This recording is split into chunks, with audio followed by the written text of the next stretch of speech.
दिल्ली में G20 का भव्य समापन हुआ और चीन की बौखलाहट जुबान पर आ गई। दुनिया में भारत के कामयाब आयोजन की चर्चा हो रही थी तो चीन का सरकारी मीडिया आग उगल रहा था। चीन की बौखलाहट की सबसे बड़ी वजह India middle east Europe economic corridor का ऐलान है। दुनिया में सप्लाई चेन को सुरक्षित बनाने और चीन की दादागिरी पर लगाम लगाने के लिए partnership for global infrastructure investment initiative के तहत भारत, अमेरिका, सऊदी अरब, संयुक्त अरब अमीरात, फ्रांस, जर्मनी, इटली और यूरोपीय यूनियन के लीडर्स ने ये कॉरिडोर बनाने का ऐलान किया है।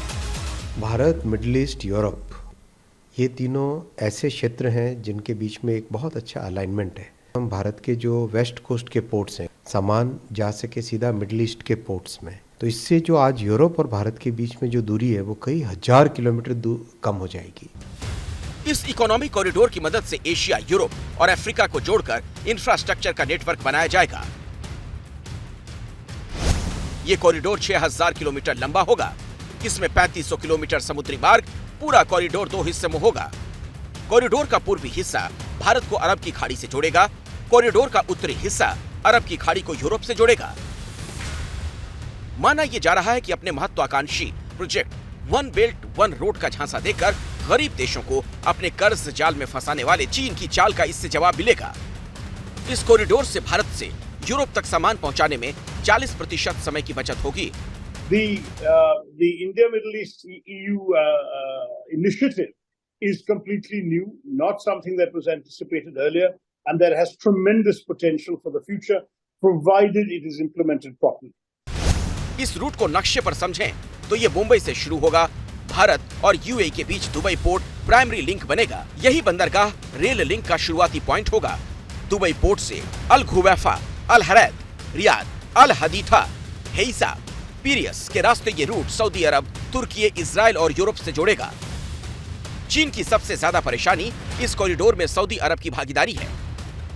प्रधानमंत्री मोदी और सऊदी अरब के क्राउन प्रिंस मोहम्मद बिन सलमान की ये केमिस्ट्री चीन को परेशान कर रही है। प्रधानमंत्री मोदी से मुलाकात के बाद Saudi crown Prince strategic partnership council की बैठक में शामिल हुए।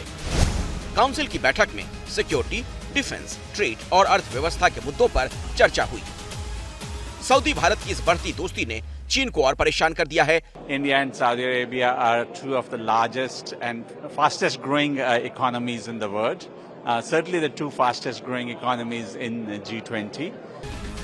India middle east Europe economic corridor और सऊदी अरब से दोस्ती का असर आने वाले वक्त में दिखेगा। IMEC के रास्ते यूरोप के बाजार तक भारत की पहुंच तेज और आसान होगी। IMEC के जरिए मिडिल ईस्ट में भारत की मौजूदगी बढ़ेगी।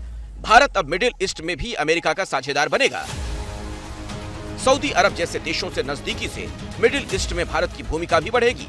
इन सब का असर अर्थव्यवस्था पर दिखेगा।